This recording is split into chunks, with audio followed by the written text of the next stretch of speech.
Demanding proof, a furious noblewoman screams at her accusers after being charged with bullying. Scoffing at the audacity of a commoner, she firmly shifts all blame onto her rival. Screaming with intense conviction, she declares herself the only suitable bride for the prince. Suddenly, an unseen voice tentatively calls out Lady Victoria's name. The atmosphere instantly grows heavy as the tension of the confrontation reaches its absolute peak. Ultimately, this tragic scene marks the destined demise of the villainess at the hands of her own loyal knight. Meanwhile, in the real world, a severely exhausted corporate worker laments her overwhelming fatigue. Seeking an escape from her draining office job, she finds her sole comfort in reading romance novels before bed. Pushed beyond her limits, she quietly passes away from extreme overwork shortly after finishing a novel. Waking up in a state of sheer confusion, she stares into a mirror to find a completely unfamiliar body staring back. Stunned by the surrounding commotion, she listens as panicked servants announce Lady Victoria's miraculous awakening. Reality quickly sets in as she deduces she has reincarnated as the doomed villainess from her final bedtime story. Remembering the plot, she recalls the novel was a fantasy romance centered on a kind commoner heroine pursued by multiple men. Digging deeper into her memory, she notes the villainess was an arrogant noble who tried to murder the heroine out of jealousy. Suddenly, a sharp voice snaps her out of her deep thoughts. While a tall man comments on her subsiding fever, her mind races with the terrifying fact that this exact night will eventually kill her. Masking her internal panic, she politely assures him that she is feeling completely fine. Looking up, she stares at Cain Cornelius and takes in the imposing figure of the man destined to end her life. A chilling wave of dread washes over her as she faces her future executioner. Ignoring the tension, Cain looks down at her with a stoic and completely unreadable expression. Fortunately, a maid respectfully interrupts the heavy silence to announce that her meal is ready. Grateful for the immediate distraction, Victoria dismisses the maid and promises to join them shortly. Moving forward, she makes her way down the opulent halls toward the grand dining room. Reflecting on her new identity, she acknowledges that Victoria grew up hopelessly spoiled and pampered as the eldest Rosewind daughter. Feeling anxious about the unknown, she realizes the original novel offered almost no details about her family members. Entering the dining hall, she is warmly greeted by an older gentleman expressing profound relief at her recovery. Smiling softly, the man confesses his deep-seated fear that she would never wake from her coma. Adding to the conversation, a sophisticated woman updates her on arriving letters while warning her not to act rashly regarding men. Playing along perfectly, she addresses the man as father and quickly confirms the identities of Victoria's parents. As her father mentions civilian complaints regarding a recent monster attack, she tries to recall details about Victoria's younger sister. Dismissing the peasants' demands for tax reductions on damaged farmlands, her father arrogantly cites his ongoing protection of the territory. Listening closely, she silently notes that eliminating dangerous monsters is the core duty of the nobility in this fantasy world. Recognizing the political tension, she remembers that monster attacks were a recurring central theme in the original story. Trembling slightly, the gravity of the situation fully hits her as she accepts she is truly breathing inside another world.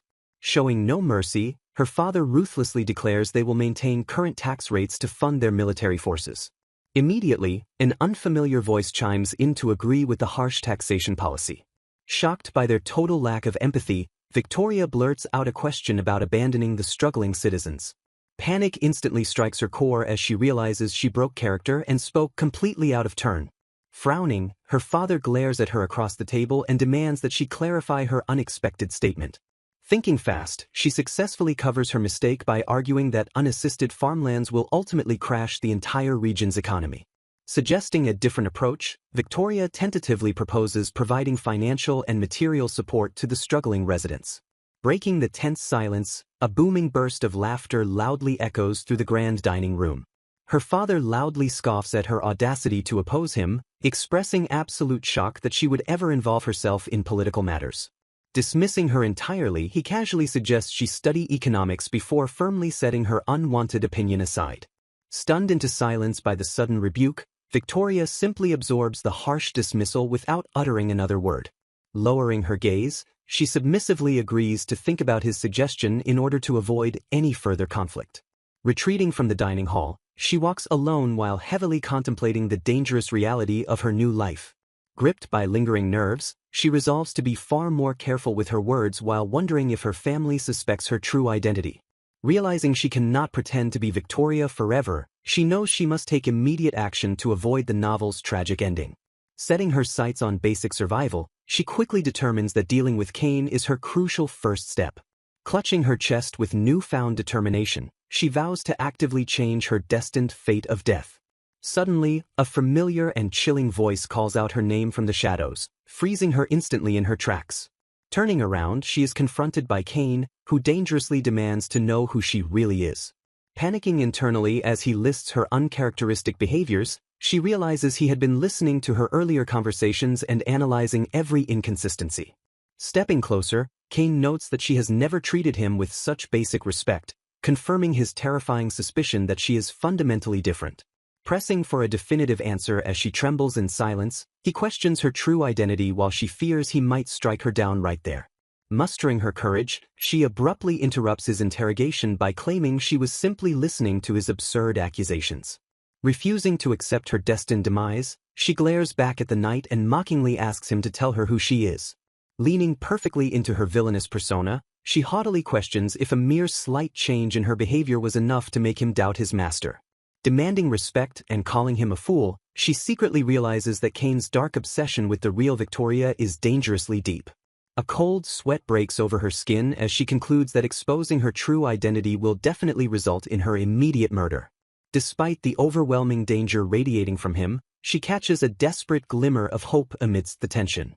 Searching her memories of the novel, she recalls a crucial post-mortem revelation explaining the terrifying root of Kane's obsession.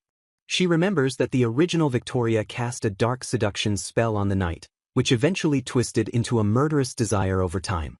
Formulating a survival plan, she calculates that breaking this magical spell will save her life even if he ultimately discovers her secret. Snapping back to the present reality, she imperiously commands Kane never to ask her such foolish questions again.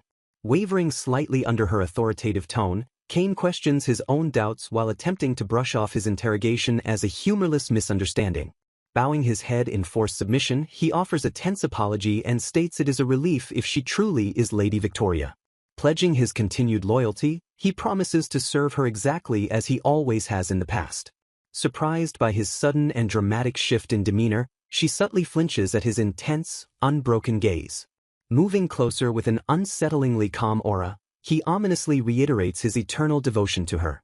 Sealing his dark promise, Kane declares he will forever be at her service, leaving her trapped in his dangerous web. Startled by the sudden shift in atmosphere, she resolves to simply do her best as usual. Sweating nervously, she wonders if this intense situation is just a bizarre joke while trying to calm her racing heart.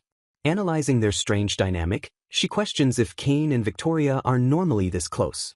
Her mind spins with the terrifying possibility that they are secretly involved. Completely overwhelmed by confusion, she realizes it is impossible to think rationally under these circumstances. Suddenly, a voice tentatively calling out Lady Victoria's name snaps her out of her frantic internal monologue. Responding carefully, she desperately tries to calculate exactly how the real Victoria would act in this moment. Deciding on her strategy, she resolves to project an uncharacteristically kind demeanor. Catching on to her tone, Kane cryptically acknowledges her chosen mood for the day and steps back. The heavy atmosphere continues to weigh down on her as the tense silence stretches on. Staring at her imposing knight, she wonders if this exhausting psychological game will last forever. She realizes that misunderstanding the situation will inevitably lead to her death, frantically hoping nothing is wrong. The scene silently transitions as she contemplates her highly dangerous reality. Meanwhile, a fierce clash of weapons echoes loudly throughout the bustling training ground. Spotting a sudden opening in his opponent's defense, a sparring knight aggressively lunges forward to strike the gap. Pausing the intense spar, the opponent checks on Cornelius and asks if something is wrong. Brushing off the concern, Kane sternly insists that absolutely nothing is distracting him.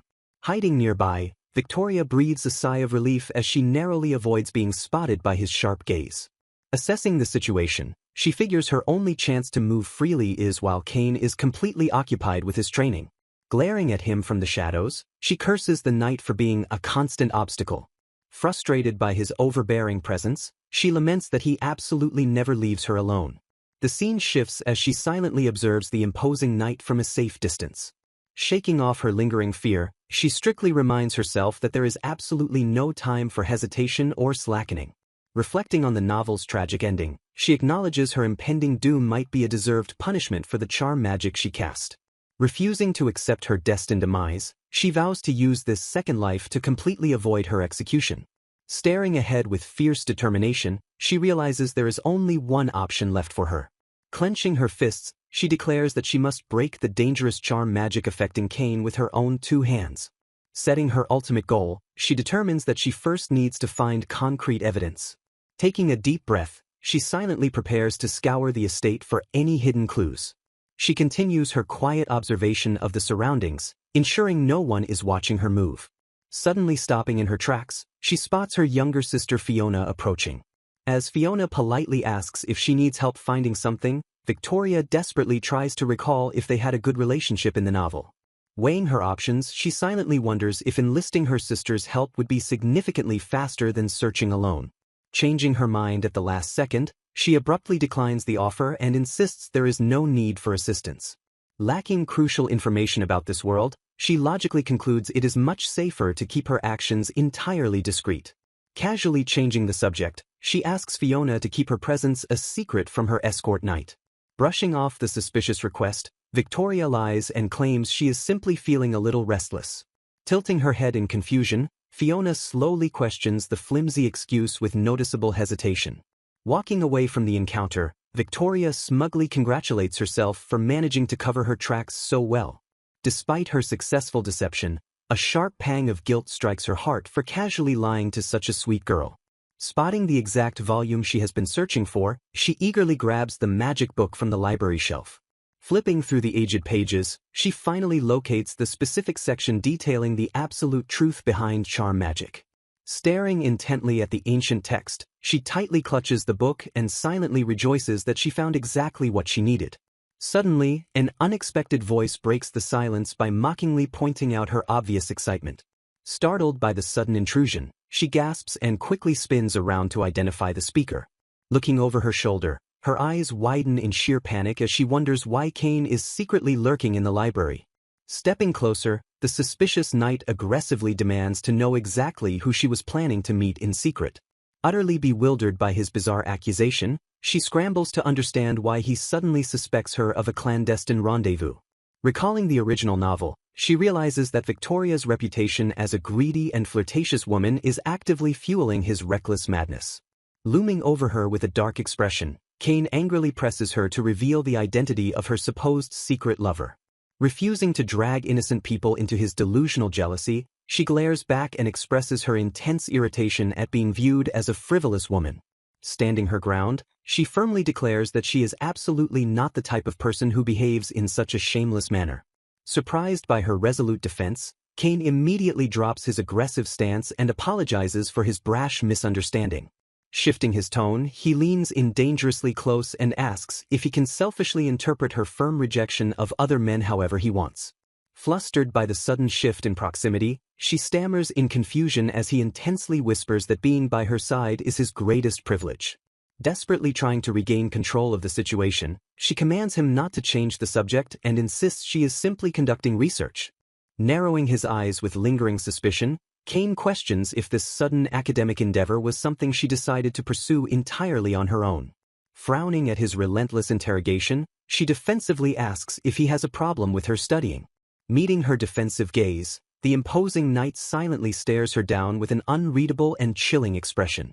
Cursing her own mistake, she realizes the original Victoria despised studying and would have forced lower-status girls to do the tedious work instead. Confronting her directly, Kane confesses that an oppressive sense of unease has been crushing his chest ever since the day she woke up from her coma. Desperate to uncover the truth, he passionately begs her to reveal her hidden plans so he can see everything about her. Realizing her cover is rapidly crumbling, she nervously sweats as the sheer danger of the situation sets in. Pushing back against his intense probing, she challenges his authority and asks what will happen if she completely refuses to answer. Attempting to corner her logically, he orders her to calm down and prove her supposed innocence. Feigning ignorance to his underlying threat, she sarcastically thanks him for his excessive concern while noting his sudden overprotective nature. Fabricating a believable excuse, she claims her only goal was to research monsters after overhearing her parents' earlier political discussion. Exhausted by his relentless persistence, she abruptly declares she is leaving while he questions why she did not simply summon him for help. Suddenly, a massive stack of heavy books loses its precarious balance and plummets directly toward her from the high shelf. Catching the movement out of the corner of her eye, she freezes in pure shock as the heavy volumes rain down. Reacting with lightning speed, Kane lunges forward and completely shields her body from the crushing impact. Peeking out from his protective embrace, she stares in absolute bewilderment as he gently asks if she sustained any injuries. Still reeling from the sudden rescue, she quietly stammers out that she is completely unharmed. Looking up at her imposing savior, she expresses genuine concern and asks if he managed to escape injury himself. Startled by her unexpected display of empathy, the stoic knight stares down at her with wide eyes and softly parted lips. Quickly recovering his composure, he reassures her of his safety and helpfully points out the correct shelf for monster documents. Needing an immediate escape from the overwhelming tension, she excuses herself to go calm down elsewhere. Clutching her racing heart, she frantically vows to break the charm magic before the overwhelming anxiety completely destroys her. Pausing her panicked escape, a sudden and grim realization abruptly stops her in her tracks. Inspecting the magic book she grabbed earlier, she discovers with horror that the specific page detailing charm magic has been deliberately torn out. Staring at the jagged edges of the missing page, she frantically wonders who could have intentionally sabotaged her only lead. Meanwhile, Kane lingers in the silent library as the memory of her genuine concern echoes deeply in his troubled mind. Trembling with an intense and dangerous emotion, he covers his face and obsessively notes that a cruel woman like her was never supposed to worry about him. Opening the sequence, a tense silence sets the stage before the immediate action begins. Transitioning to the bustling training grounds, the sharp clatter of weapons echoes violently through the air. Watching from the sidelines, an astonished onlooker marvels at how fiercely the knight swings his massive sword. However, a cynical spectator mutters that his supposed loyalty is merely a specialty act and he could turn his blade on his master at any moment. Sneering with obvious disdain, the gossipers remind everyone that the knight hails from a notorious family of traitors. Reflecting on his dark past, Kane recalls how the absolute disgrace of the Glenfall traitors haunted him since he was just a child. Born as the eldest son of one of the Empire's oldest noble houses, he initially lived a life lacking absolutely nothing. That perfect existence shattered completely when his parents committed treason and were brutally executed right before his young eyes. Standing helplessly in the crowd, the traumatized boy watched his parents get mocked as a pair of monstrous criminals. Condemned by his cursed bloodline, he realized early on that his future was permanently sealed as the child of traitors. Desperate to survive the constant pelting of stones and lack of refuge, he passionately vowed to obtain the strength needed to endure just one more day. Dedicating every waking moment to relentless training, he pushed his physical limits and finally achieved true power. Carving a bloody path through countless battlefields, he secured hard-won trust, a formal knighthood, and his very own name. Abandoning his cursed lineage entirely, he violently shed the Glenfall name to officially become Kane Cornelius. Assigned as a simple knight to the prestigious Rosewind family, he fatefully encountered Lady Victoria and supposedly fell deeply in love. Suddenly snapping back to reality, a sharp gasp escapes his lips as the heavy memories fade away. Remembering the past, he visualizes an arrogant young Victoria maliciously mocking her father's magnanimity for hiring a traitor's son. Gripping his throbbing head, Kane breathes heavily and admits that something feels incredibly strange about his own mind lately. Confused by his own conflicting emotions, he questions why the woman he supposedly loves suddenly feels like a completely different person. Desperately trying to anchor his fractured mind, he obsesses over her blinding beauty and insists she is the only one for him. However, a sudden wave of terrifying clarity washes over him as he fundamentally questions why he even loves her in the first place. Interrupting his dark psychological spiral, Victoria hesitantly calls out his name from the quiet hallway.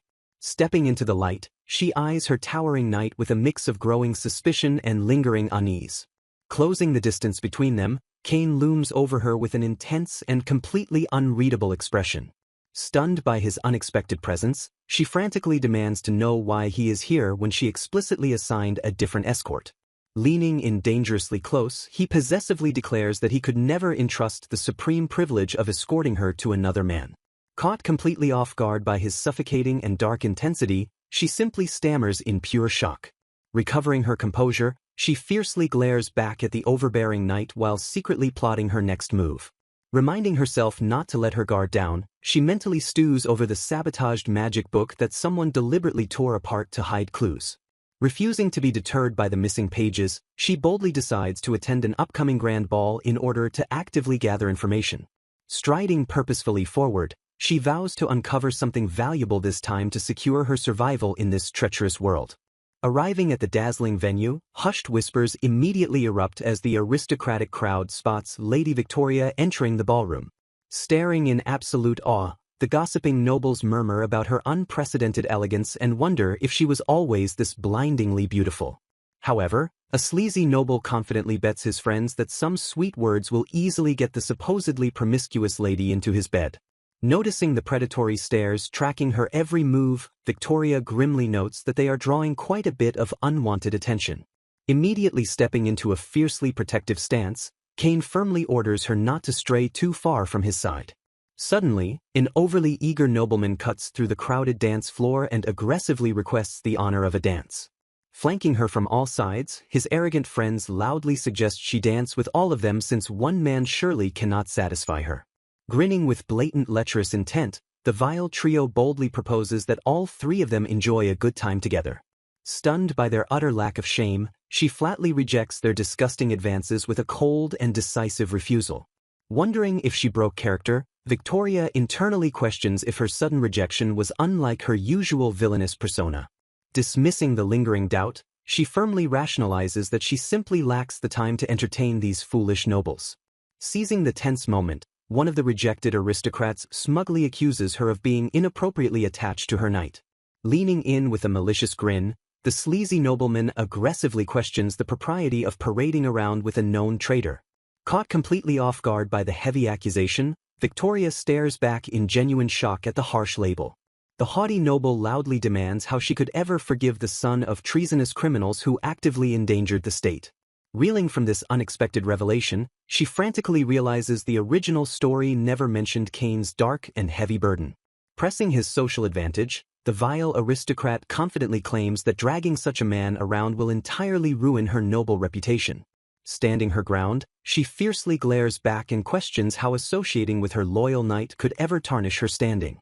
Cutting through the tense silence with absolute conviction, she firmly declares that Kane has done absolutely nothing wrong. Turning her back on the stunned aristocrats, she curtly orders her towering knight to follow her away from the toxic scene. Watching her confident retreat, the rejected men scoff in bitter disbelief and complain about her supposedly easy reputation.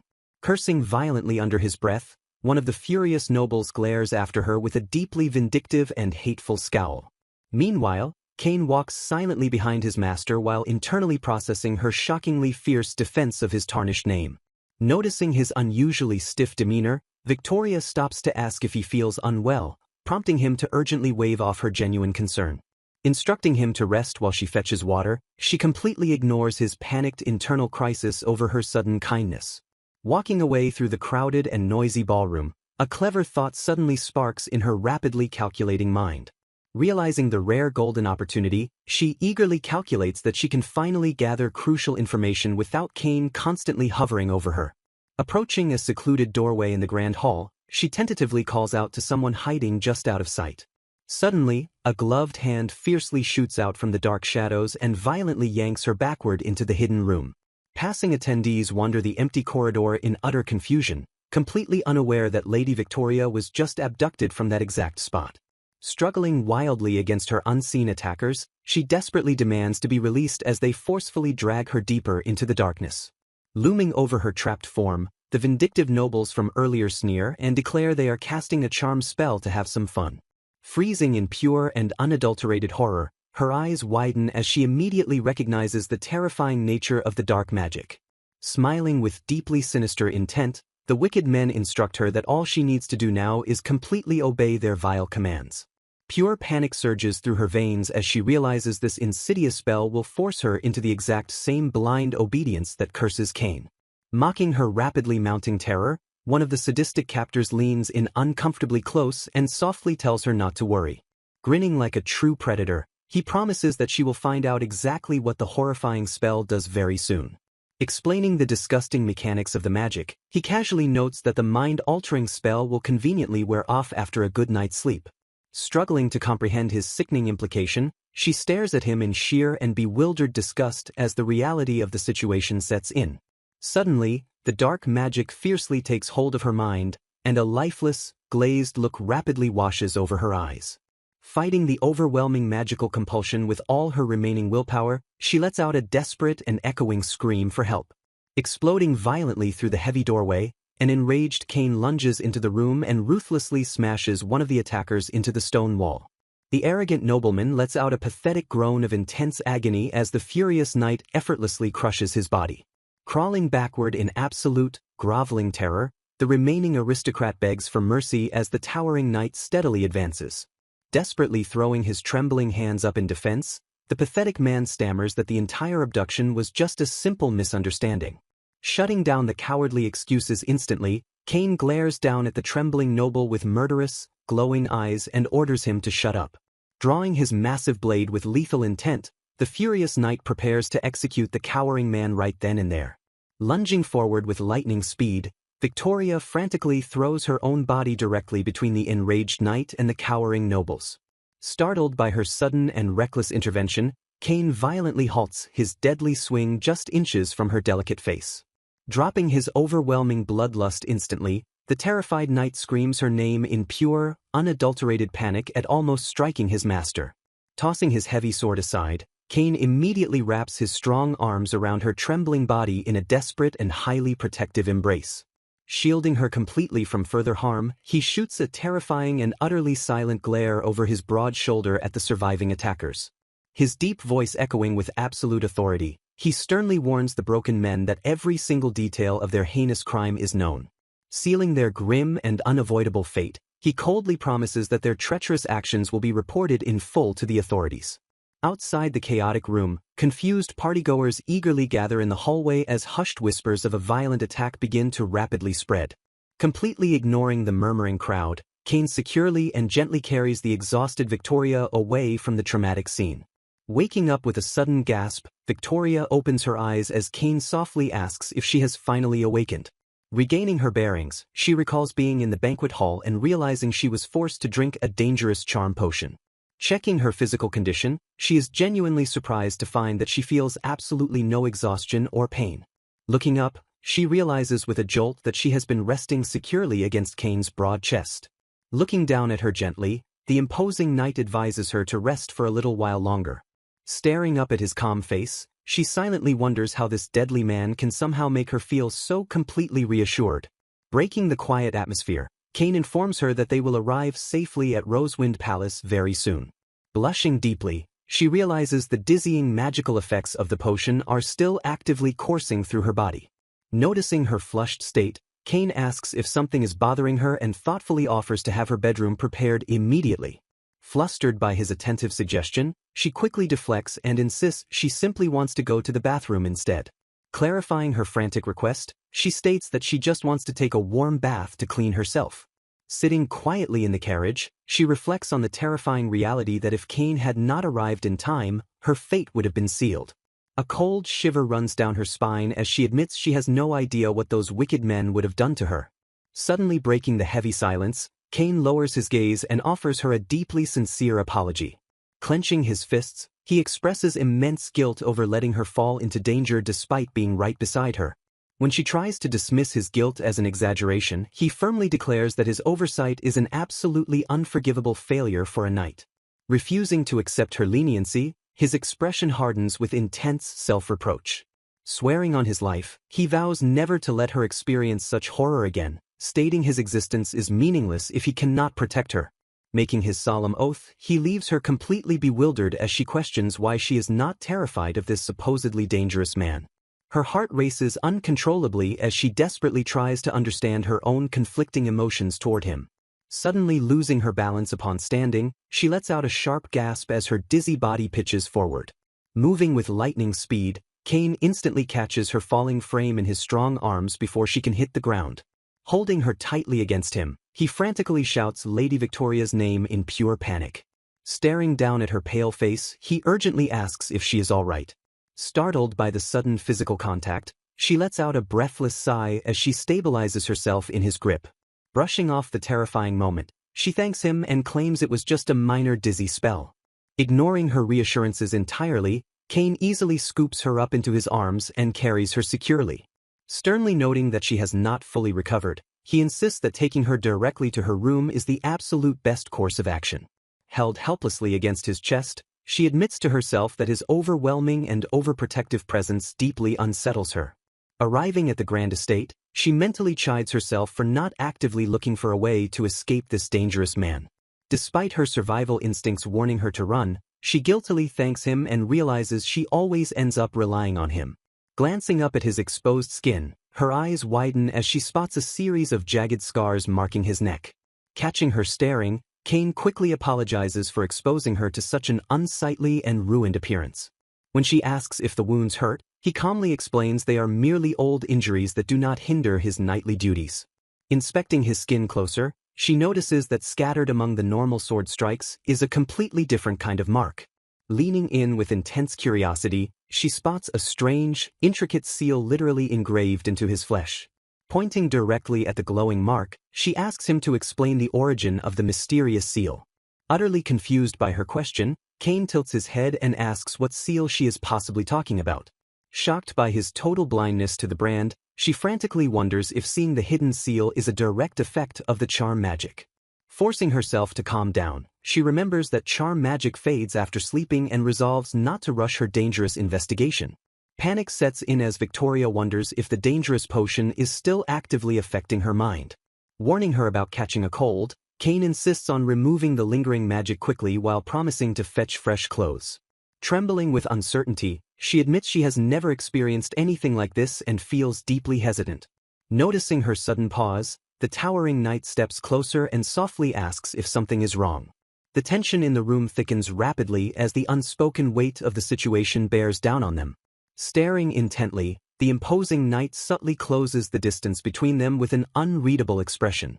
A heavy and suffocating atmosphere suddenly grips the scene as their eyes lock in complete silence. Letting out a startled gasp, Victoria freezes as Kane urgently whispers her name. Leaning in dangerously close, the enchanted knight fervently declares that she will finally accept his deep devotion. Shattering the intense moment, a bright voice suddenly rings out as Fiona bursts into the room. Rushing forward with apparent concern, the younger sister quickly asks how Victoria is feeling now. Completely derailed by the sudden interruption, Victoria simply stares in absolute bewilderment. Expressing her extreme worry over the incident, Fiona dramatically notes how terrifying it would have been if she had not intervened. Bringing up the forced drink, Fiona suggests that passing out in the bath proves Victoria has not fully recovered her health. Nodding along cautiously, Victoria quietly agrees with her sister's logical assessment of her weakened state. Recalling the terrifying threat, Victoria mentions the men claimed it was a charm potion even though she currently feels fine. Scoffing dismissively, Fiona confidently declares that potions obtained by lower-class nobles are nothing but cheap imitations. Waving off the danger, the younger sister calmly deduces that the drink was most likely just a poor-quality sedative.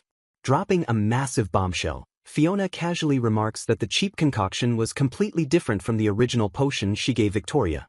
Freezing in pure shock, Victoria can only utter a confused sound as the massive confession registers in her mind. Moving right past the shocking revelation, Fiona cheerfully pivots the conversation back to the present.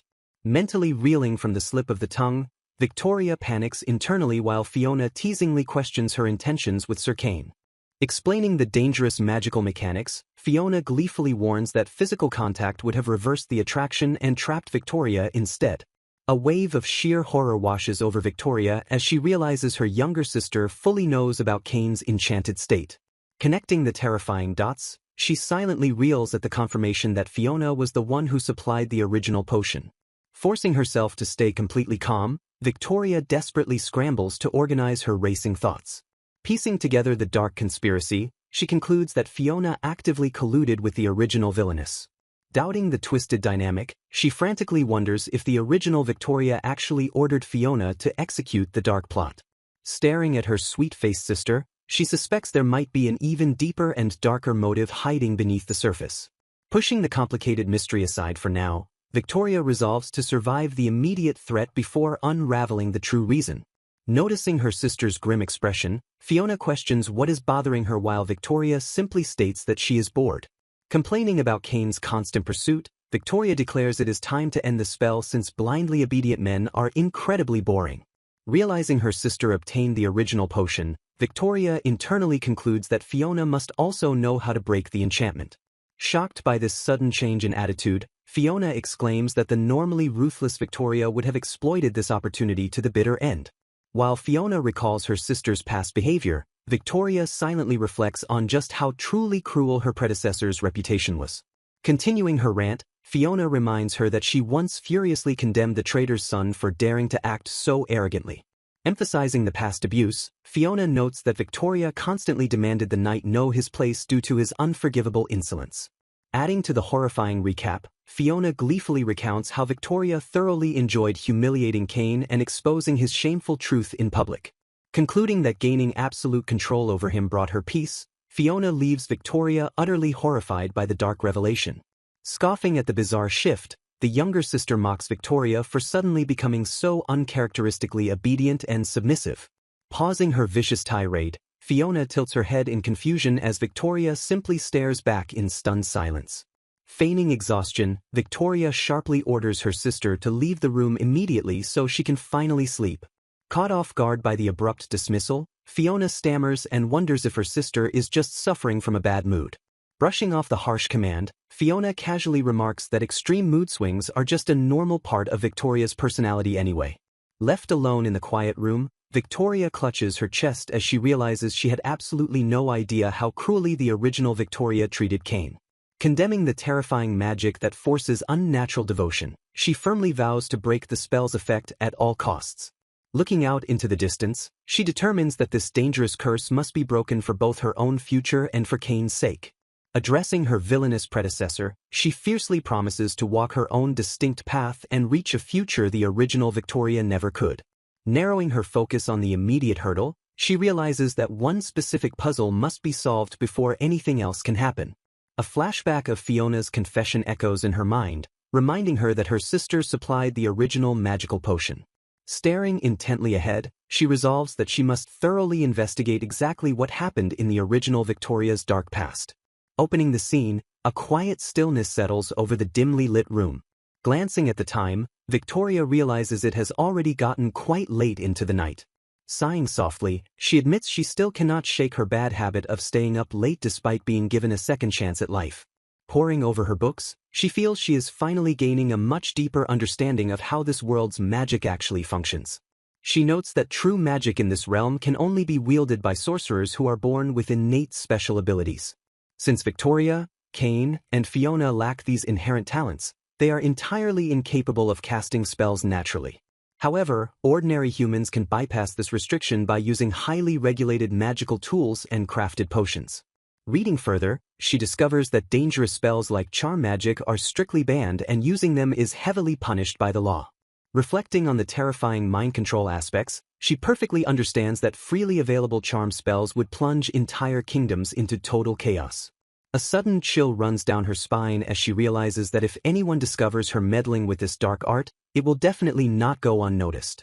Accepting her dire situation, she decides not to overcomplicate things and resolves to find a concrete solution since she has already crossed the line. Using pure logic, she concludes that if her terrifying problem started with a magical potion, the ultimate solution must also come from a magical tool. The next day, Kane approaches her with absolute loyalty and asks if there is anything he can do to assist her. Ordering him to act as her protection, she announces they are heading into town, prompting him to ask for their exact destination. Keeping her expression perfectly neutral, she boldly commands him to escort her directly to a magic tools shop. Mentally bracing herself for his reaction, she watches as he silently accepts her unusual request without immediate protest.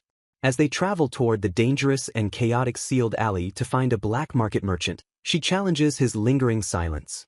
Staring straight ahead, the stoic knight simply shakes his head and claims he has absolutely nothing to say.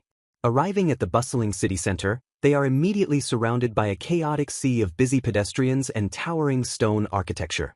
Taking in the vibrant scenery, Victoria marvels at how the fictional city from her bedtime novel stands before her in stunning, vivid detail. Suddenly, a clumsy passerby violently bumps into her shoulder, snapping her out of her awe and reminding her this fantasy world is incredibly real. Catching her balance, she fiercely glares at the stranger and sharply demands that they watch where they are walking. Turning around, the sleazy stranger gets a close look at her face and immediately begins to aggressively compliment her stunning beauty. Sensing immediate danger, Victoria instinctively steps back as a wave of sudden panic washes over her. Stepping firmly between them, Kane swiftly pulls her hood down to completely hide her face from the creep's predatory gaze. Trembling slightly, she mentally curses herself for letting the dark memory of her recent abduction paralyze her with fear. Taking complete control of the situation, Kane gently guides her away and confidently points toward their hidden destination. Startled by his sudden action, she gasps in pure shock as he unexpectedly grabs her hand. Keeping his voice low, he calmly explains that holding hands is the best way to blend in without drawing unwanted attention. Realizing he is absolutely right, she admits that a hooded noblewoman being trailed by an armed guard looks highly suspicious. Walking closely by his side, she tries to ignore her racing heart as they navigate the dense and winding crowds. Squeezing her fingers gently, he vows to protect her no matter what happens in this dangerous district. Glancing up at his stoic profile, she realizes she still cannot even begin to understand the deep complexities of his mind. Despite her lingering confusion and fear, a sudden and unexpected wave of profound calm washes over her. She mentally questions how simply being anchored to this dangerous man can somehow bring her such an overwhelming sense of reassurance. Continuing their covert march, the pair completely blends into the chaotic flow of the bustling market street. However, as they walk further into the city, an uncomfortable feeling begins to creep back into her mind. Noticing the lingering stares of passing townsfolk, she nervously mutters that their close proximity might actually be making them stand out even more. When Kane questions her sudden hesitation, she tries to explain her growing anxiety about their highly visible public display. Suddenly, they halt their progression as the dark and imposing entrance to the sealed alley finally looms just ahead of them. A harsh voice cuts through the alleyways as an unseen pursuer commands their target not to run. Cursing loudly, the aggressor continues the relentless chase. Stepping into the fray, Victoria boldly demands to know what is going on. Glaring at the group, she harshly questions why they are ganging up on someone so weak.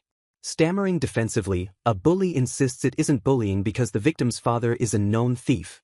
Pressing his twisted logic, the boy argues that the son must pay the price for his guilty father. Observing the tense scene, Victoria mentally acknowledges that the theft accusation might not be entirely baseless. Dismissing the justification, she internally reasons that the truth of the crime changes absolutely nothing. Maintaining her cold facade, she outwardly declares that this petty matter does not concern her in the slightest. Turning the bully's logic against them, she asks if she would have the right to hit them should their parents commit a crime. Smirking darkly, she concludes that their own future children deserve to be beaten since they freely attacked this innocent child. As the terrified bullies scatter, Victoria sighs in exasperation at her failure to avoid drawing unwanted public attention. Looking up at his savior, the battered child offers his most sincere and heartfelt gratitude. A heavy silence settles over the area as the scene silently transitions. Watching the rescue, Kane is suddenly haunted by dark memories of being mocked for his filthy, traitorous lineage.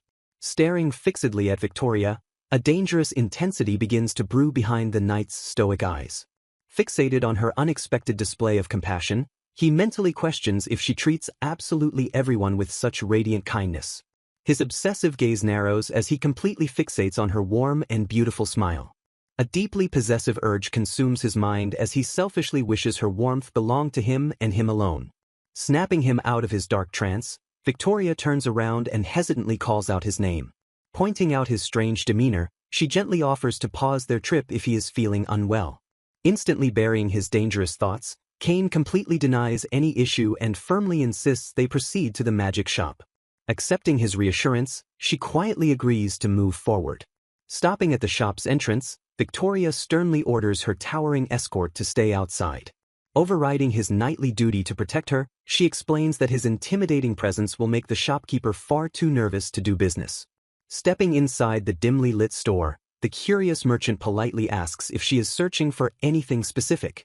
Looking around in absolute wonder, she marvels at magical tools she had previously only seen illustrated in books.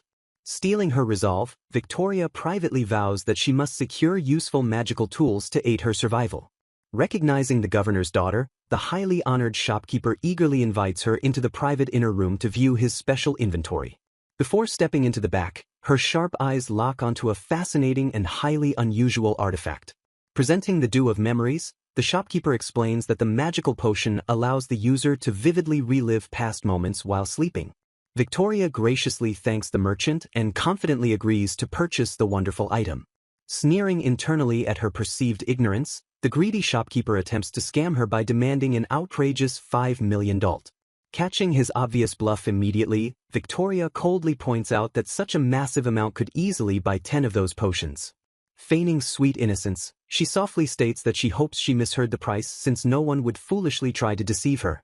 Leaning in with a subtle but heavy threat, she casually wonders aloud if she should report this blatant scam to her father, the governor. Sweat pouring down his panicked face, the merchant inwardly curses her for knowing actual market prices despite her luxurious, sheltered lifestyle. Bowing frantically in sheer terror, he begs for forgiveness while she graciously agrees to overlook his supposedly unintentional mistake. Seizing the perfect opportunity to gather intel, Victoria casually asks if her sister Fiona recently purchased a charm potion from his hidden shop. Startled by the incredibly dangerous question, the shopkeeper immediately recoils and insists she must be terribly mistaken. Waving his hands in frantic denial, he firmly clarifies that his establishment absolutely does not sell banned items like charm potions. Explaining the severe legal restrictions, he notes that genuine charm potions are incredibly rare and can only be crafted by a select few elite sorcerers. Realizing the potion's true source remains a dangerous and hidden mystery, Victoria considers her risky visit a success nonetheless. Staring intently at the memory potion, she determines that tracing Victoria's past is the absolute key to breaking the dark magic's influence. Stepping outside into the alley, she is completely shocked to find a bold woman actively flirting with Kane and suggesting they spend time together. While Victoria stares in absolute disbelief at the blatant advance, Kane completely ignores the woman and eagerly calls out to his master. Annoyed by the sudden and dismissive interruption, the rejected woman scoffs as Kane faithfully reports that he has been waiting for Victoria. Reaching out with overwhelming gentle devotion, the towering knight softly asks for permission to hold her hand once again. Staring down at his outstretched hand, Victoria anxiously wonders how Kane will view her once this magically induced gentleness finally wears off.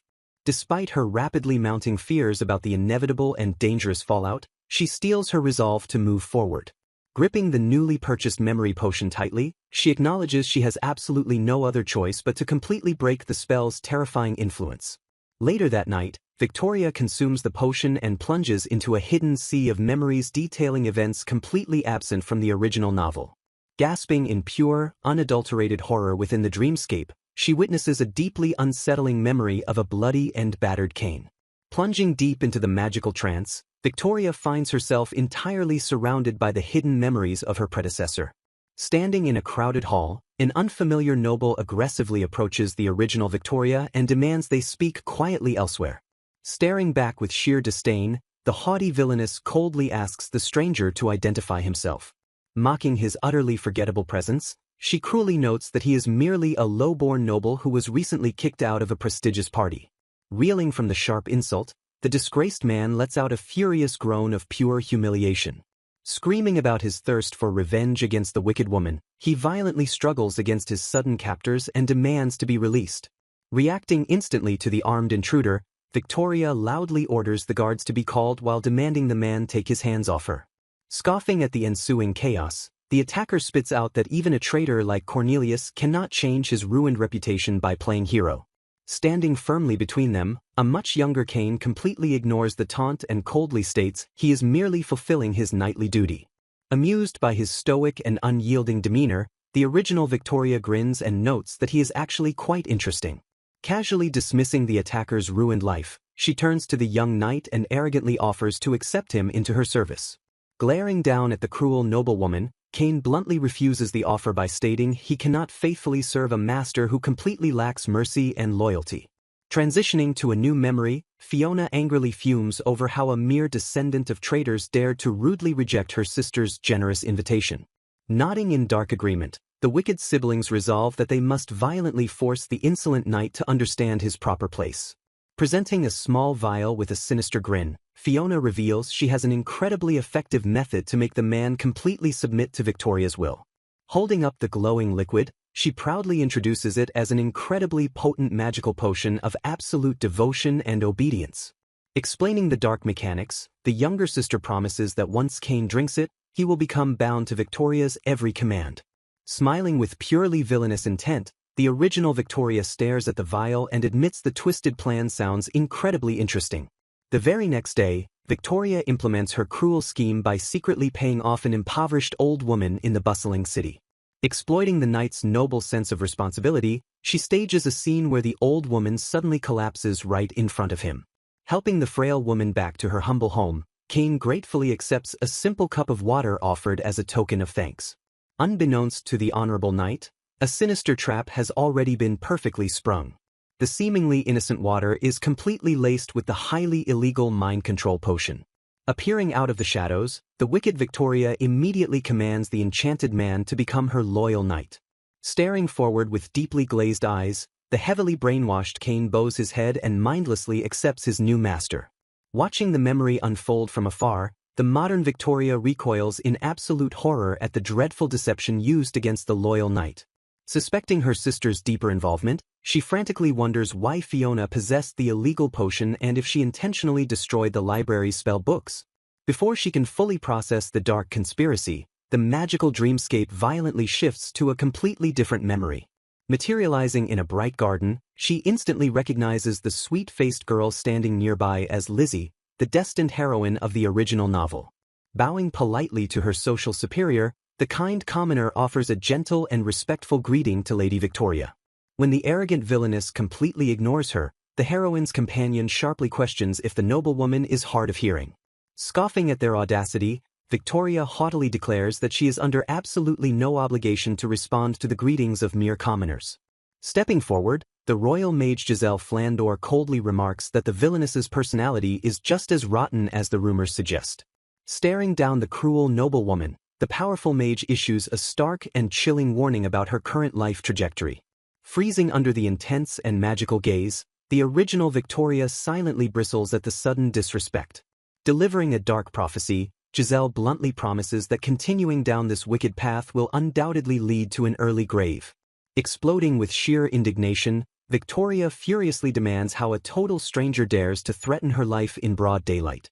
Glaring fiercely at the royal mage, the villainess violently orders the duo to stay out of her business before storming off. Startled by the sudden confrontation, the gentle Lizzie nervously asks if the noblewoman said something mean, which Giselle quickly dismisses.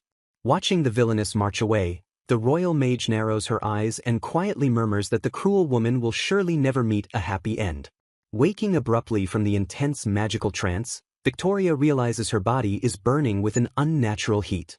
Clutching her chest in confusion, she nervously questions if this sudden fever is a dangerous side effect of the memory potion. Shaking off the physical discomfort, she aggressively decides that she simply does not have the time to worry about her health. Analyzing the vivid flashbacks, she notes a crucial detail revealing that the original Victoria was deeply attached to Kane in some twisted way. Though unable to pinpoint the exact emotion, she recognizes that this hidden feeling was incredibly strong and significant. Connecting the dream's clues, she determines that a major, catastrophic incident from the original novel is about to take place. Staring forward with fierce determination, she realizes this upcoming crisis might provide the perfect opportunity to finally break the curse. Confirming her timeline suspicions, she watches as a fully armored Kane solemnly announces his immediate departure. The imposing knight prepares to march off to battle for a sudden emergency mission to exterminate dangerous monsters. Fulfilling the ruling lord's mandatory duty, even the usually inseparable Kane is forced to join the dangerous extermination vanguard. Watching him prepare his gear, a highly calculating glint flashes across her eyes as she pieces together her next move. She internally celebrates that his temporary absence will finally serve as her golden opportunity to act without his suffocating oversight. Bowing respectfully before leaving, the brainwashed knight passionately declares that his heart will always remain securely with her. Breaking her cold villainous facade, she gently looks at him and expresses a genuine hope that he does not get hurt in battle. Cursing her own uncharacteristic softness, she mentally kicks herself for displaying an attitude completely unlike the original Victoria. The stoic knight silently absorbs her unexpected kindness before turning his back and departing into the dangerous unknown. Staring at his retreating figure, she recalls seeing his true, unenchanted personality for the first time within her recent magical dream. She acknowledges that his fiercely strong sense of knightly duty remains completely intact despite the mind-altering spell. Several quiet days later, a servant suddenly interrupts her solitude to announce the arrival of a highly unexpected visitor. Her eyes widen in pure shock upon learning the sudden guest is a prestigious member of the royal court mages. Seizing the critical moment, she quickly regains her composure and orders the servant to escort the mage directly to her room. Sitting with an air of noble authority, she sharply questions the imposing man about his sudden and uninvited intentions. Confronting him directly, she aggressively demands to know why he abruptly sent her such a highly heated and threatening letter. Staring back with equal intensity, the royal mage Giselle Flandor silently sizes up the notorious and dangerous villainess. She internally panics while recognizing him as both a powerful royal servant and a core love interest of the novel's heroine. Remembering his chilling warning from the dreamscape, she theorizes that a mage of his high caliber must have realized the dark truth. Concluding he absolutely holds the key to breaking the curse, she swallows her pride and offers a calculated apology for her previous threats. Leaning forward with a deeply serious expression, she prepares to lay all her dangerous cards on the table. Maintaining her intense gaze, she admits that she desperately needed this private meeting to ask for a massive magical favor. Halting her plea instantly, Giselle coldly interjects that he only came to warn her because her written request was absolutely ridiculous. Confidently holding his ground, Giselle crosses his arms and declares that he has absolutely no secrets to hide. Dismissing her intimidation tactics, he casually brings up her notoriously bad reputation while assuring her that such threats will never work on him. Catching him completely off guard, Victoria smirks and asks if he would mind her publicly exposing his highly classified royal missions. She internally recalls that the supposedly loyal mage secretly operates as a royal spy conducting dangerous espionage for the king. Sweating nervously, she realizes this massive gamble is incredibly risky since he might instantly silence her to protect his cover. Pushing past her mounting fear, she resolves to press the advantage because she simply has no time left to waste. Glaring down at her with a darkened expression, the cornered royal mage sharply orders her to get straight to the point. Realizing her desperate gamble paid off, Victoria confidently demands that the peace-loving mage teach her how to completely break the charm magic. Leaning in closer, she boldly challenges him by asking if he is already fully aware of her dark secret. Maintaining her intense gaze, she openly confesses to casting an illegal seduction spell on her own loyal knight. She questions his continued silence on the matter, openly wondering why he has not already reported her heinous crime to the authorities. Staring back with piercing magical eyes, Giselle quietly mutters her name in absolute disbelief. Dropping a massive bombshell, the powerful mage bluntly points out that her soul fundamentally does not match her physical body. Shocked to her core, Victoria frantically wonders how he could instantly deduce her reincarnation when they barely know each other. Trembling slightly, she desperately tries to figure out if his terrifying deduction stems from magical intuition or something even deeper. Noticing her sudden and overwhelming panic, the royal mage sighs softly and gently tells her to stop trembling. Reaching for the door, Giselle abruptly moves to lock them in while a bewildered Victoria desperately tells him to wait. As she frantically questions his sudden intentions, he smoothly replies that he is simply giving her exactly what she asked for. Securing the room completely, the royal mage promises to finally reveal the absolute method for breaking the dangerous seduction spell. Meanwhile, a tense hand aggressively grips a nearby doorknob as the scene abruptly shifts away from the secret meeting. Lurking out in the hallway, a suspicious Fiona struggles to eavesdrop on the conversation and wonders how her sister suddenly established ties with a royal mage. Frustrated by the magical interference blocking the sound, Fiona concludes that the court mage is actively obstructing her twisted plans.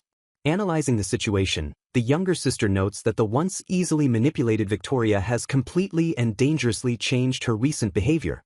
Glaring menacingly at the closed door, Fiona darkly suspects that this mysterious royal mage is the sole reason behind her sister's sudden rebellion. Refusing to lose her grip on the shifting dynamic, the wicked sibling vows that she cannot let things continue down this unexpected path. Smiling with pure sinister intent, Fiona decides that the brainwashed Kane will be forcefully pushed to play his proper role in her grand design. Gently placing his hand on her face, Giselle tells the trembling Victoria to calm down. Startled by his sudden physical proximity, she gasps in pure, unadulterated shock. Keeping his voice dangerously low, the royal mage promises to reveal exactly what she asked for. Staring intently into her wide eyes, he explains that undoing the dangerous charm magic requires a highly specific action. He reveals that she must form a deep and intimate physical bond with her knight to break the dark spell completely. Utterly bewildered by the intense requirement, Victoria stares back in absolute, stunned disbelief. Smirking darkly, he mocks her scandalous reputation by suggesting such a task must be incredibly easy for someone like her. Processing the shocking revelation, her racing mind frantically commands him to wait a minute. Mentally calculating the entire situation, she realizes the massive implications if the royal mage's method is actually correct. She recalls the terrifying rule that forming a physical bond is supposed to completely reverse the dangerous attraction spell. A chilling realization fiercely hits her as she concludes that her younger sister Fiona had blatantly lied about the potion's mechanics. Noticing her rapidly darkening expression, Giselle narrows his eyes and sharply questions her troubled look. Scoffing at her apparent ignorance, he fiercely criticizes magic tool users for recklessly wielding powers they completely fail to understand. Mockingly asking if she finally grasps the gravity of the situation, he receives a quiet and deeply solemn confirmation. Accepting the grim reality, she internally acknowledges that a simple magic tool cannot undo the highly complex spell. Suddenly shifting his tone to one of serious concern, Giselle urgently asks if she used any other magical items besides the attraction potion. Caught completely off guard by the intense interrogation, she stares at the royal mage in utter confusion. Issuing a stark warning, the mage explains that overloading a human body with magic causes severe consequences and urges extreme caution. As he turns to leave, she abruptly commands him to wait while he insists their initial deal is completely over. Refusing to be dismissed so easily, she fiercely declares that their high-stakes arrangement was never meant to be entirely one-sided. Startled by her relentless persistence, the royal mage looks back in sheer, unhidden disbelief. Negotiating aggressively, she points out that maintaining his dangerous secret is worth far more than the simple information he just provided. Sighing in total exasperation, Giselle calls her an opportunist but firmly orders her to state her final terms. Moving the narrative forward, Victoria internally outlines her master plan to deal with the chaotic aftermath once Kane's spell is finally lifted. Securing his reluctant cooperation, she notes that Giselle agreed to return when properly prepared before finally exiting the room. Breathing a heavy sigh of relief, she realizes she must keep her upcoming and highly secretive actions completely hidden from everyone. Meanwhile, walking through the empty corridors, Giselle deeply ponders her terrifying knowledge of his state secrets and her bizarre spiritual disharmony. Reflecting on their intense negotiation, the royal mage heavily considers the massive implications of their recent conversation. Calculating his next critical move, he firmly decides it is absolutely necessary to keep a close eye on the unpredictable villainess. Sensing a suddenly dark presence, Giselle sharply narrows his eyes as he scans the grand halls of the opulent palace. Troubled by his magical intuition, he notes that the surrounding aura is unnaturally strong for a place solely inhabited by normal humans. The scene sharply shifts as a heavy and intensely frustrated sigh echoes through a different room in the estate. Pacing nervously, Fiona clutches her head and bitterly mutters that her carefully laid plans are suddenly falling apart. Blaming her older sister's erratic behavior, the wicked sibling stews in pure anger as her entire grand scheme begins to rapidly crumble. Glaring darkly into the empty distance, Fiona angrily notes that Victoria is acting exactly like a completely different person. Reminiscing on her highly privileged past, she aggressively scoffs at how incredibly lucky she always assumed she was. Flaunting her massive ego, she boasts about living in total luxury while possessing a perfect balance of beauty and high intelligence. Desiring absolute control, she praises her predictable life where effortless days perfectly transition into easily manipulated futures. Sneering with absolute superiority, the cunning girl dismisses the act of causing unnecessary trouble as something only pathetic fools do. Looking at a grand portrait, she harshly condemns her older sister for constantly ruining her astonishing beauty with incredibly foolish behavior. Frustrated by her older sister's behavior, Fiona admits she simply cannot understand her. She secretly acknowledges having a hidden hobby she can never confess to anyone. Her forbidden obsession revolves entirely around collecting highly dangerous and illegal magical tools. Constantly battling severe boredom, she finds her only true pleasure in the thrilling danger of her illicit collection.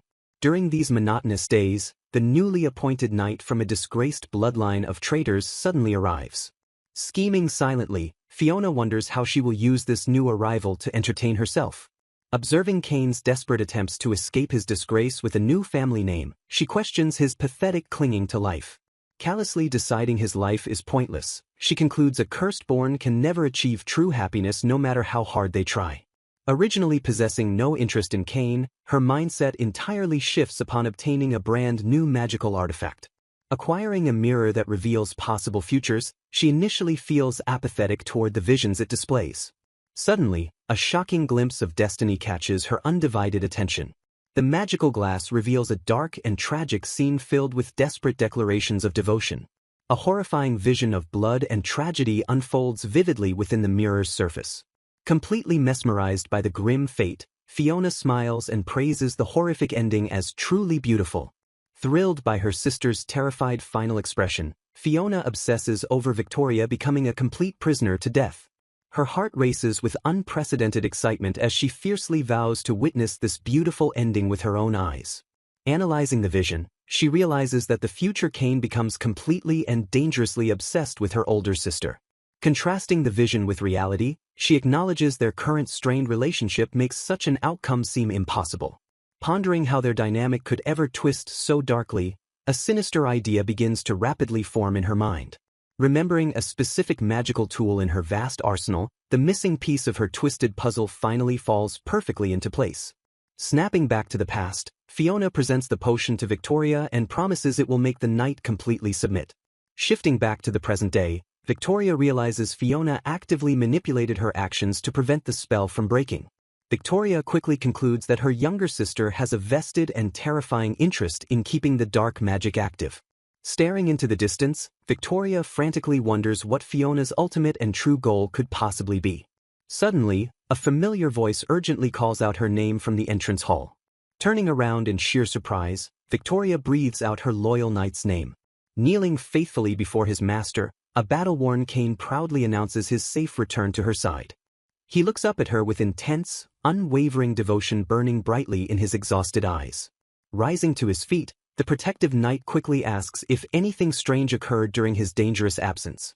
Startled by his sudden return, Victoria stares back at him with a heavily guarded and tense expression. Reflecting on her shifting emotions, Victoria realizes she is softening toward Kane because he is not her natural enemy. She gently greets the returning knight, praising his hard work against the magical beast and asking if he is hurt. Surprised by her genuine concern, Kane admits his carelessness for not noticing her worry sooner. Smiling warmly, he declares himself incredibly lucky and joyful to be cared for by the person he loves. Despite his sweet words, Victoria internally acknowledges the grim reality that the real Kane does not truly love her. She reminds herself that his affectionate words are completely forced by the spell and ponders what will happen once she undoes it. A heavy wave of hesitation hits her as she silently questions what breaking the magic will actually mean for them. Noticing her sudden distraction, Kane asks if something is bothering her while she struggles to understand her own conflicting thoughts. Shaking off her internal crisis, she quickly deflects his concern and insists that absolutely nothing is wrong. Offering a bittersweet smile, she silently vows to set the loyal knight completely free very soon. Shifting to a secret meeting, Victoria firmly tells Giselle that she is heavily relying on his magical expertise. Staring back with a serious expression, the royal mage questions if she truly wants to undo the powerful spell. Outside the heavy doors, a dark silhouette pauses in the hallway as Kane overhears the hushed voices. Unaware of the eavesdropper, Victoria confidently confirms her intentions to Giselle. She firmly declares that completely separating herself from Kane is her absolute primary goal. Trusting the mage with her dangerous secret, she admits she can only discuss this with him and counts on his full support. Abruptly ending the conversation, Giselle announces his departure and leaves Victoria slightly bewildered by his sudden exit. Suddenly, a terrifying presence startles her as she realizes she is no longer alone. Stepping out from the shadows, an enraged Kane dangerously demands to know exactly who she was just talking to. Looming over her, the towering knight glares down with an intensely dark and terrifying expression. Victoria freezes in absolute shock as the pure danger of the situation completely paralyzes her. Closing the distance between them, Kane ominously questions if he was simply imagining the voices he just heard. Panicking that he overheard her secret plan with Giselle, she desperately orders the imposing knight to let her go. Completely ignoring her command, Kane aggressively corners her and demands to know if she is even going to deny his accusations. Frantically trying to de-escalate the terrifying confrontation, she begs the furious knight to wait and listen. Moving with terrifying speed, Kane forcefully grabs her and completely muffles her desperate protests. Struggling helplessly against his overwhelming grip, she mentally notes with panic that his tight hold is actually hurting her. Leaning in with an obsessive and dark intensity, Kane ruthlessly asks if she genuinely believes she can ever run away from him. Victoria firmly declares that putting absolute distance between herself and Kane remains her ultimate priority. Overhearing her secret plot, the towering knight steps out of the shadows and ominously questions her desire to escape. Burning with an unnatural and dark obsession, he fiercely roars that he will absolutely never allow her to leave his side. Pure panic surges through Victoria's veins as she realizes her loyal guard overheard the entire clandestine conversation. Looming over her trembling form, Kane desperately demands to know why she actively wants to push him away. Stumbling backward in fear, she frantically stammers and tries to reason with the enraged knight before he loses control. Closing the distance instantly, he possessively declares that absolutely everything she has belongs solely to him. Realizing the horrifying truth, she mentally concludes that the mind-altering charm magic has violently spiraled into a pathological obsession. Desperately trying to de-escalate the terrifying situation, she begs the enchanted and frantic man to just listen to her words. Moving with blinding speed, Kane forcefully pins her to silence her desperate protests. Glaring down with glowing, manic eyes, he coldly refuses to hear another single word of her excuses. His mind completely clouded by dark magic, he furiously interrogates her about who she was actively choosing over him. Tightening his overwhelming grip, he dangerously threatens to trap her with him forever if she is destined for anyone else. Struggling against his massive physical strength, Victoria lets out a pained gasp as the suffocating pressure increases. Suddenly, a brief and agonizing flash of clarity violently pierces through the knight's enchanted madness. Staring at his own trembling hands, Kane recoils in sheer horror as he fundamentally questions his own violent actions. Watching his agonizing internal battle, she realizes with heavy guilt that Kane is the one truly suffering the most from the dark spell. She recalls the royal mage's grim warning that the curse can only be shattered through a deeply binding transfer of magical energy. Steeling her wavering resolve, she strictly reminds herself that her primary mission has always been to break this terrifying charm. Gathering her courage, she abruptly shifts her entire demeanor and prepares to take absolute control of the chaotic situation. Leaning perfectly into her villainous persona, she decides it is entirely acceptable to ruthlessly toy with his knightly pride. Smirking down at him with mock disdain, she cruelly insults his desperate and heavily conflicted expression. Flipping the dangerous power dynamic, she boldly taunts him by asking if being completely dominated is exactly what he truly craves. Stunned by her sudden and aggressive shift, Kane looks up at his wicked master with wide, bewildered eyes. Playing her part perfectly, she heavily channels the original Victoria's reputation as a completely corrupt and manipulative noblewoman. Mentally calculating her magical escape, she figures that forcefully subduing him in combat will completely solve her massive problem. Mocking the supposedly shameless scoundrel, she imperiously declares that she will grant him a thorough and humiliating defeat. Swallowing hard, the imposing knight visibly trembles under her sudden, overwhelming, and highly commanding presence. Despite her outward bravado, Victoria internally admits she is incredibly nervous about initiating this intense magical confrontation. Realizing Kane is equally unprepared for her sudden aggression, she confidently assumes she can easily take complete control of the clash. Suddenly, the towering knight effortlessly shifts his stance, catching her completely off guard in the struggle. Gasping in pure shock, she realizes his sheer physical strength is far more massive and overwhelming than she ever anticipated. Desperately trying to maintain her fragile dominance, she breathlessly commands him to remain completely obedient to her strict orders. Forcing a victorious smirk through the exertion, she praises his forced submission despite the intense physical and magical struggle. The heavy magical aura swirls violently around them as the dangerous curse finally begins to deeply fracture. Bound by her commanding presence, The once furious knight slowly yields to the overwhelming waves of countermagic. Watching the heavy tension leave his face, she silently wonders if he is finally feeling relief from the agonizing spell. Shaking off her brief distraction, she sternly reminds herself that analyzing his personal feelings does not matter right now. Guilt heavily pierces her heart as she admits that aggressively humiliating Kane feels entirely and completely dishonorable. Pushing past the lingering guilt, she solidifies her villainous cover by threatening to make him a complete laughingstock if anyone discovers his total defeat. Rationalizing the worst-case scenario, Victoria coldly claims that all the blame will easily fall on her. She forcefully commands him to try pleasing her more if he desperately wants to keep this a secret. Dropping her cruel facade instantly, she softly apologizes for hurting him so deeply. She solemnly promises that once this ordeal is finally over, he will be completely free from everything. Staring down at him, she anxiously wonders how he will look at her once the powerful spell breaks. She bitterly concludes that he will undoubtedly harbor intense hatred for her. Acknowledging the original Victoria's cruelty, she admits he would have every right to execute her without any blame. A sharp pang hits her heart as she reflects on the impending loss of his genuine and warm smile. She mourns the harsh reality that his pure kindness and their casual conversations will forever be forbidden to her. Surrendering to her hidden truth, she realizes he somehow became the only person in this world she could truly open her heart to. Despite knowing the magical feelings were an illusion, she frantically questions why the intense warmth inside her feels so completely genuine. Accepting this as their absolute final meeting, she selfishly longs for an even closer connection. Startled by her sudden physical proximity, Kane stammers his master's name in sheer confusion. Closing the distance entirely, she physically initiates the deep magical ritual required to break the curse. Breathing out a final sorrowful apology, she fully commits to the intense magical transfer. A massive surge of magical energy aggressively erupts between them as the dangerous bond is finalized. Exhausted by the heavy backlash, she slowly pulls her trembling body away from her loyal knight. Whispering a solemn farewell into the quiet room, she bids Kane a final goodbye. The dark and oppressive curse completely shatters into glowing fragments of dissipating light. Freed from the mind control, Kane collapses heavily as the massive shock hits his restoring consciousness.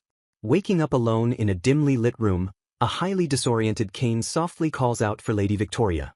Sometime later, confused observers question the sudden and massive commotion sweeping across the Grand Palace grounds.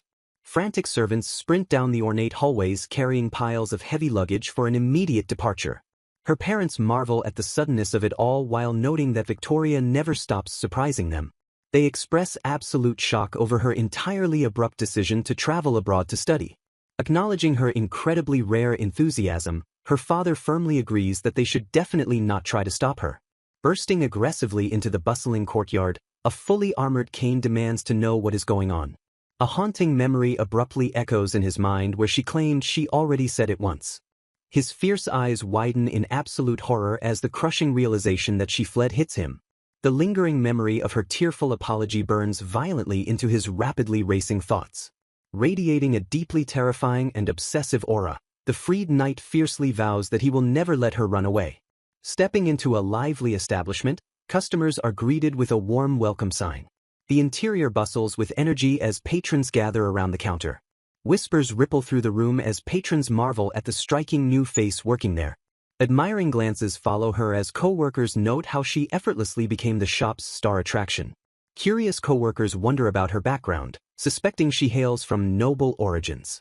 Explaining her sudden arrival, she simply appeared at the store seeking employment out of nowhere.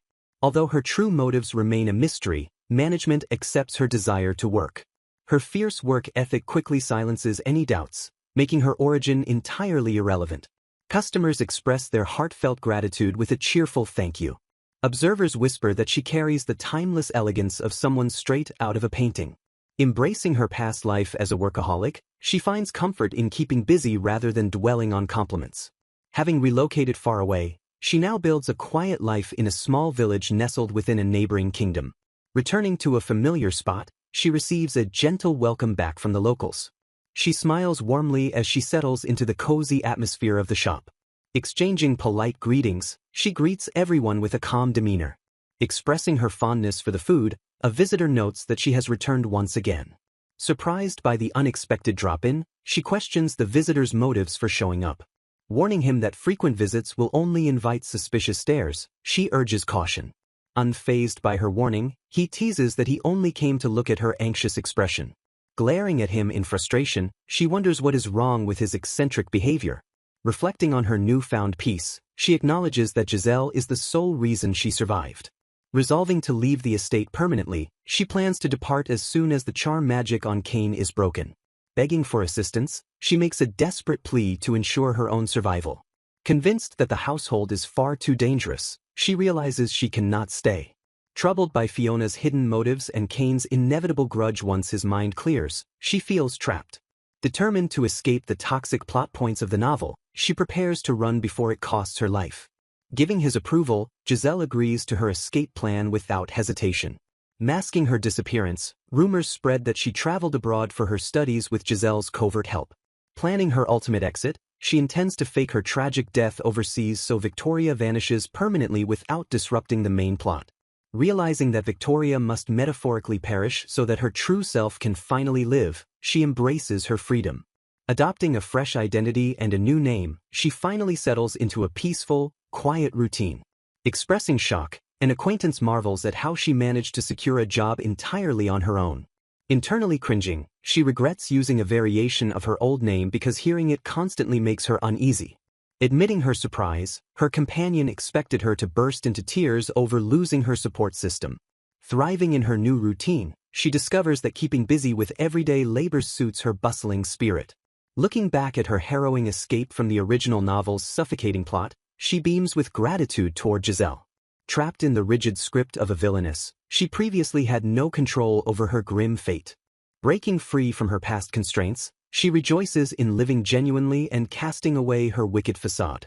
Standing tall in her new life, she embraces a bright and independent future. Raising a suspicious eyebrow, her companion abruptly asks if she is still harboring thoughts about that man. Refusing to let her play innocent, her companion confronts her directly about the Night Guardian. Relieved by the update, she confirms that the restrictive charm magic cast on Kane has finally been lifted. Knowing her father's strict methods, she assumes Kane has already been relieved of his guard duties and reassigned to a new mission. Convinced he is glad to be rid of her, she reasons that a resentful knight would not bother chasing her all the way to a neighboring country.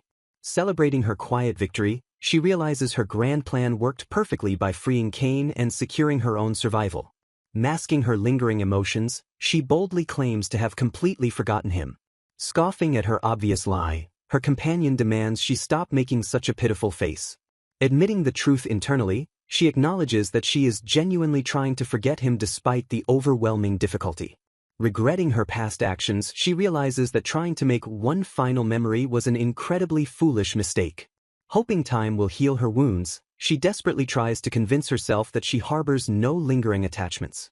Pushing the sorrow aside, she rationalizes that holding on to such pointless emotions will only drag her down. Changing the subject entirely, a coworker cheerfully points out her excellent relationship with a particular customer. Startled by the sudden observation, she gasps in pure surprise. Teasing her playfully, the coworker notes that this mysterious patron only ever visits when Elisa is working her shift. Dismissing any ideas of a new admirer, she instantly suspects that Giselle is simply having her movements monitored. Understanding his heavy caution, she admits it is only natural for him to keep an eye on her after her past threats. Pressing the issue further, the coworker warns that living alone forever will be incredibly difficult. Boasting about her extensive network, the coworker eagerly offers to help find her a suitable life partner. Pondering the unexpected suggestion, she lets out a thoughtful, heavy sigh. Deciding to embrace the future, she agrees to consider the idea with a positive mindset. Delighted by her proactive answer, the coworker listens closely as she vows to stop being stuck in the past.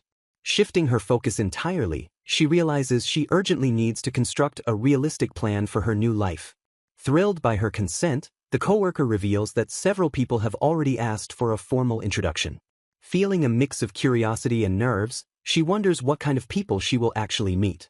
Watching from a hidden distance, an observer wonders if she will truly be okay on this unfamiliar path. Determined to survive at all costs, she commits to building a solid foundation before any new trouble arises. Reflecting on how her past life was consumed entirely by work, she politely introduces herself as Elisa to her very first prospect. Breathing a sigh of relief, she gladly notes that her new acquaintance seems like a genuinely good person. Smiling politely, she settles in as the peaceful meeting continues without a single hitch. Looking ahead to a bright future, she fully embraces this quiet and independent chapter of her life. Spotting a lively area, she excitedly points out that there are some incredibly fun stalls over on this side. Pausing abruptly, she calls out for her companion to wait for a moment. Glancing back, she takes in the bustling sights and sounds of the lively festival around her. Standing amidst the energetic crowd, she observes the cheerful atmosphere filling the vibrant streets. Lost in the moment, she takes a deep breath and lets the lively festival energy wash over her. Looking around the colorful stalls, she quietly reflects on her current situation. Reflecting on her journey, she admits that a lot has changed ever since she first escaped to this quiet place. Feeling a sudden wave of isolation, she confesses that every time she realizes she is truly alone in this world, a heavy weight settles on her chest. Unable to stop her wandering thoughts, she admits that she cannot help but think of him during these quiet moments. Remembering the past, she wonders if these lingering thoughts exist simply because she received so much kindness when he was near. Shaking her head firmly, she resolves to push those memories away and decides she absolutely will not think about him anymore. Slapping her cheeks to refocus, she determines that she needs to put all her attention on this current outing. Turning to her companion, she expresses her deep gratitude and sincerely thanks them for the wonderful day. Smiling warmly, she reiterates her thanks and assures her companion that she truly enjoyed their time together. Admitting her hidden anxiety, she shyly confesses that she was quite nervous but hopes she behaved appropriately. Walking together in comfortable silence, they enjoy the peaceful evening atmosphere as the day winds down. Looking toward the horizon, she happily realizes that if things continue like this, she might actually be able to live a completely peaceful life in her second time around. Dreaming of the future, she hopes to slowly forget everything else so she can live as an ordinary girl in this land and eventually build a family. Looking back on her old regrets, she remembers that in her past life, all she ever had was endless work. Vowing to change her fate in this new world, she passionately declares her desire for a quiet, simple, and happy life. Stopping in her tracks, a sudden presence nearby completely shatters her peaceful daydream. Staring ahead in total shock, her eyes widen as a familiar figure steps into view. Trembling with disbelief, she stares at the man before her and stammers out a demand to know why he is suddenly here. Staring in absolute disbelief, she wonders why he is suddenly standing right there in front of her. Startled by the sudden shift in reality, she lets out a confused gasp. Struggling to clear her foggy mind, she questions if she is finally regaining her consciousness. Looking around the unfamiliar surroundings, she desperately tries to figure out exactly where she is. A calm voice breaks the heavy silence, politely wishing Lady Victoria a good morning. Realizing time has slipped away, she notes that morning has already arrived. Trembling with fear, she demands to know why he is here in this remote place. Unfazed by her panic, he simply states that he followed her and casually asks why she is so surprised. Recalling her desperate escape, she admits she fled the country because she knew Kane would deeply resent her once his memories returned. Refusing to let her go, he explains that he searched relentlessly, never expecting to find her hidden in the farthest corner of a neighboring state. Feeling a sudden wave of dread, she assumes that chasing her this far is absolute proof of his intense hatred toward her. Glancing at her restrictive situation, she realizes the terrifying danger she is in on top of everything else. Panicking internally, she frantically wonders what he could possibly be planning to do to her now. Leaning in closer, he declares with chilling satisfaction that he has finally caught her. Shocked by his intense proximity, a startled gasp escapes her lips. Gazing at her warmly, he confesses that he was truly longing to see her again. Reeling from his unexpected words, she listens as he asks if it wasn't cruel of her to just disappear and leave him behind. Lowering his voice, he reveals that he always believed she would keep him securely by her side. Stuttering in total confusion, she struggles to understand why he is claiming he actually wanted to see her. Doubting her own memory, she wonders why he is still saying such things when she previously confirmed the magic seal was entirely broken. A terrifying thought crosses her mind as she slowly pieces the puzzle together. Reading her anxious expression, he teasingly asks if she is worried that the charm magic has not faded yet. Shattering her assumptions, he confirms the spell faded long ago and insists he followed her entirely of his own free will. Trapping her in place, he firmly warns her not to think she can ever run away from him again. Desperate for answers, she bravely demands to know what his ultimate goal is. Pondering her question, he admits that simply gazing at her is enjoyable enough for the time being. Smiling dangerously, he suggests they can do a lot of things now that they are finally completely alone. Expressing his sheer happiness, he points out that absolutely no one will interrupt them in this secluded place. Staring deeply into her eyes, he confesses that he has always longed for quiet moments like this. Utterly bewildered by his shifting demeanor, she lets out a breathless sigh. Noticing her trembling frame, he tilts his head and softly asks if she is afraid of him. Chuckling darkly, he calls her incredibly selfish for acting this way. Reminding her of their past bond, he points out that they used to be so close before she vanished. Frowning slightly, he notes that she is now trying to reject even his gentle presence. Refusing to let her forget, he boldly states that he remembers absolutely everything that happened before her sudden departure. Meanwhile, back at the Grand Estate, a younger sister notes that the atmosphere at home became strangely quiet ever since Victoria left. Reflecting on the abrupt change, she admits that her sister leaving to study abroad so suddenly was quite a surprise. Shrugging off the oddity, she rationalizes that things like that do happen sometimes. Changing the subject entirely, she mentions that Kane still has not been found by the search parties. Confirming the disturbing news, she recalls hearing her parents discuss how Kane has been completely missing for a while. Realizing a sudden connection, the younger sister wonders aloud if the missing Kane could possibly be accompanying Lady Victoria. Pausing in confusion, she questions why she suddenly remembered Kane's recent obsession with her older sister. Struggling to make sense of his shifting behavior, she feels a nagging sensation that she is on the verge of remembering something incredibly important. Grasping her aching head, she admits that a thick fog clouds her mind whenever she tries to think deeply about her recent unease. Staring blankly ahead, a chilling possibility slowly creeps into her scattered thoughts. Widening her eyes in horror, she finally realizes that she might actually be under the influence of a magical spell. Pacing frantically, she repeatedly confirms to herself that a spell is the only logical explanation for her condition. Desperate for answers, she frantically searches her fractured memory to figure out exactly what she has forgotten. Panicking as her thoughts scatter entirely, she violently rejects the mental block holding her back. Enduring the invisible mental barrier, she stands frozen as the internal struggle ravages her mind. Clenching her fists, she groans that this overwhelming feeling of helplessness is absolutely destroying her. Analyzing her current state, she recognizes that she must have forgotten something so vital that losing it feels like a death sentence. Forcing her way through the mental fog, she stubbornly commands herself to remember the truth. Gripping her head in sheer agony, a painful groan escapes her lips as the sealed memories begin to crack. Throwing her head back, she unleashes a loud scream as the magical seal shatters. Reeling from the sudden influx of hidden memories, her body trembles under the heavy psychological strain. Panting heavily, she struggles to catch her breath while the truth floods back into her mind. Staring at her own trembling hands, she yells in total disbelief at the shocking revelation. Furious that her perfect plan was ruined, she screams that Victoria's supposed trip to study abroad makes absolutely no sense. Calming down slightly, she rationally concludes that her older sister's recent actions have been completely unnatural. Reviewing the anomalies, she notes how Victoria began aggressively interfering with their parents' official work. Digging further into the past, she recalls her sisters suddenly conducting intense research inside the library. Pointing out that none of these actions ever happened before, she finds it highly suspicious that Victoria even established relations with the royal court magicians.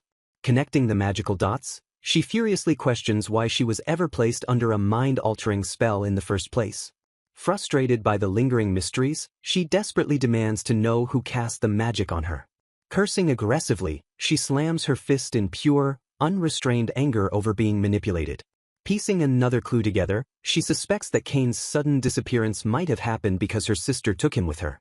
Refusing to accept this outcome, she fears that Victoria might end up eliminating Kane in some hidden place out of her sight. Glaring into the distance, she complains that everything will return to being incredibly dull without her sister around. Smiling with a twisted sense of ownership, she chillingly refers to Victoria as her own little toy.